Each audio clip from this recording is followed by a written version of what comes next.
स्कंद। इस पुराण के प्रथम स्कंद में 29 अध्याय हैं जिनमें शुकदेव जी ईश्वर भक्ति का महात्म्य सुनाते हैं।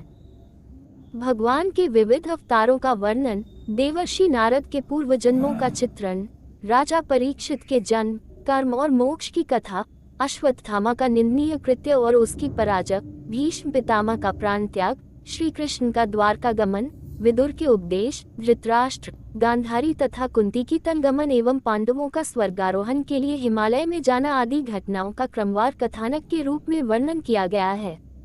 द्वितीय स्कंद। इस स्कंद का प्रारंभ भगवान के विराट स्वरूप वर्णन से होता है। इसके बाद विभिन्न देवताओं की उपासना, गीता का उपदेश, श्री कृष्ण की महिमा और कृष्णार्पणमस्तु की भावना से की गई भक्ति का उल्लेख है। इसमें बताया गया है कि सभी जीवात्माओं में आत्मा स्वरूप कृष्ण ही विराजमान है। पुराणों के 10 लक्षणों और सृष्टि उत्पत्ति का उल्लेख भी इस स्कंद में मिलता है। तृतीय स्कंद। तृतीय स्कंद उद्धव और विदुर जी की भेंट के साथ प्रारंभ होता है। इसमें उद्धव जी श्री कृष्ण की बाल लीलाओं तथा अन्य लीला चरित्रों का उल्लेख करते हैं।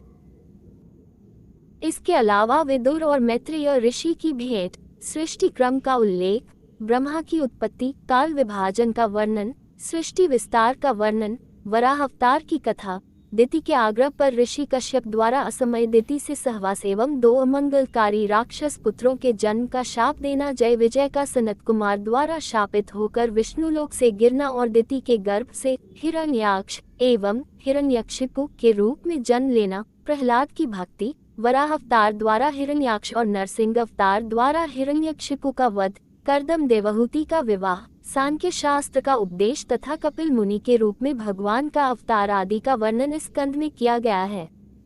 चतुर्थ स्कंद। इस स्कंद की प्रसिद्धि पुरंजनोपाख्यान के कारण बहुत अधिक है। इसमें पुरंजन नामक राजा और भारतखंड की एक सुंदरी का रूपक दिया गया है। इस कथा में पुरंजन भोग विलास की इच्छा से नवद्वार वाली नगरी में प्रवेश करता है। वहाँ वह यवनों और गंधर्वों के आक्रमण से माना जाता है। रूपक यह है कि नवद्वार वाली नगरी यह शरीर है। युवावस्था में जीव इसमें स्वच्छंद रूप से विहार करता है, लेकिन कालकन्या रूपी वृद्धावस्था के आक्रमण से उसकी शक्ति नष्ट हो जाती है और अंत में उसमें आग लगा दी जाती है। रूपक को स्पष्ट करते हुए नारद जी कहते हैं, पुरंजन देहधारी जीव है और 9 द्वार वाला नगर यह मानव देह है। 9 द्वार, 2 आँखें, 2 कान, 2 नासिका छिद्र, 1 मुख, 1 गुदा, 1 लिंग। अविद्या तथा अज्ञान की माया रूपी वह सुंदरी है। उसके दास सेवक 10 इंद्रियां हैं। इस नगर 1 की रक्षा पंचमुखी सर्प 2 करते हैं।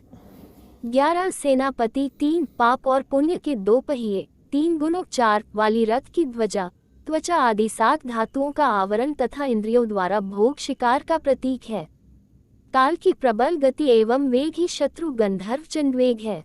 उसके 360 गंधर्व सैनिक वर्ष के 360 दिन एवं रात्रि हैं, जो शनय आयु का हरण करते हैं। 5 प्राण वाला मनुष्य रात दिन उनसे युद्ध करता रहता है और हारता रहता है। काल भयग्रस्त जीव को ज्वर अथवा व्याधि से नष्ट कर देता है। इस रूपक का भाव यही है कि मनुष्य अपनी इंद्रियों के उपभोग से निरंतर भोग विलास में पड़कर अपने शरीर का क्षय करता रहता है। वृद्धावस्था आने पर शक्ति क्षीण होकर अनेक रोगों से ग्रस्त एवं नष्ट हो जाता है। परिजन उसके पार्थिव शरीर को आग की भेंट चढ़ा देते हैं। पंचम स्कंद। पंचम स्कंद में प्रियव्रत, अग्निध्र, राजा नाभि, ऋषभदेव तथा भरत आदि राजाओं के चरित्रों का वर्णन है। ये भरत जड़ भरत है, शकुंतला पुत्र नहीं। भरत का मृग मोह में मृग योनि में जन्म, फिर गंडक नदी के प्रताप से ब्राह्मण कुल में जन्म तथा सिंधु सौवीर नरेश से आध्यात्मिक संवाद आदि का उल्लेख है। इसके पश्चात पुरंजनोपाख्यान की भांति रूपक द्वारा प्राणियों के संसार रूपी मार्ग का सुंदर वर्णन किया गया है। इसके बाद भरत वंश तथा भुवन कोश का वर्णन है। तदुपरांत गंगावतरण की कथा, भारत का भौगोलिक वर्णन तथा भगवान विष्णु का स्मरण शिशुमार नामक ज्योतिष चक्र द्वारा करने की विधि बताई गई है। अंत में विभिन्न प्रकार के रौरव नरकों का वर्णन यहाँ किया गया है। षष्ठ स्कंद। षष्ठ स्कंद में नारायण कवच और पुंसवन व्रत विधि का वर्णन जनोपयोगी दृष्टि से किया गया है। पुंसवन व्रत करने से पुत्र की प्राप्ति होती है। व्याधियों, रोगों तथा ग्रहों के दुष्प्रभावों से मनुष्य की रक्षा होती है। एकादशी एवं द्वादशी के दिन इसे अवश्य करना चाहिए। इस स्कंद का प्रारंभ कान्यकुब्ज के निवासी अजामिल उजामिल उपाख्यान से होता है। अपनी मृत्यु के समय अजामिल अपने पुत्र नारायण को पुकारता है। उसकी पुकार पर भगवान विष्णु के दूत आते हैं और उसे परमलोक ले जाते हैं। भागवत धर्म की महिमा बताते हुए विष्णु दूत कहते हैं कि चोर, शराबी, मित्रद्रोही, ब्रह्मघाती, गुरु पत्नीगामी और चाहे कितना भी बड़ा पापी क्यों न हो, यदि वह भगवान विष्णु के नाम का स्मरण करता है तो उसके कोटि कोटि जन्मों के पाप नष्ट हो जाते हैं।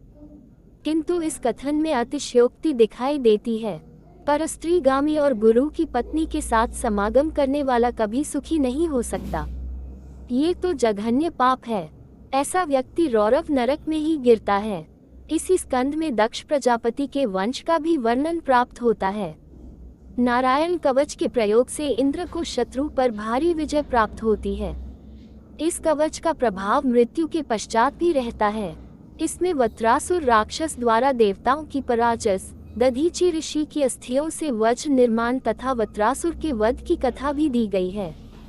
सप्तम स्कंद में भक्तराज प्रहलाद और हिरण्यकशिपु की कथा विस्तार पूर्वक है। इसके अतिरिक्त मानव धर्म, वर्ण धर्म और स्त्री धर्म का विस्तृत विवेचन है। भक्त प्रहलाद के कथानक के माध्यम से धर्म, त्याग, भक्ति तथा निस्पृहता आदि की चर्चा की गई है। अष्टम स्कंद, इस स्कंद में ग्रह द्वारा गजेंद्र के पकड़े जाने पर विष्णु द्वारा गजेंद्र उद्धार की कथा का रोचक वृतांत है। इसी स्कंद में समुद्र मंथन और मोहिनी रूप में विष्णु द्वारा अमृत बांटने की कथा भी है। देवासुर संग्राम और भगवान के वामन अवतार की कथा भी इस स्कंद में है।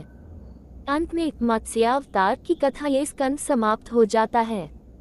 नवम स्कंद, पुराणों के एक लक्षण वंशानुचरित के अनुसार इस स्कंद में मनु एवं उनके 5 पुत्रों के वंश इक्ष्वाकु वंश, निमि वंश, चंद्र वंश, विश्वामित्र वंश तथा पुरु वंश, भरत वंश, मगध वंश, अनु वंश, द्रयु वंश, तुर्वसु वंश और यदु वंश आदि का वर्णन प्राप्त होता है। राम, सीता आदि का भी विस्तार से विश्लेषण किया गया है। उनके आदर्शों की व्याख्या भी की गई है।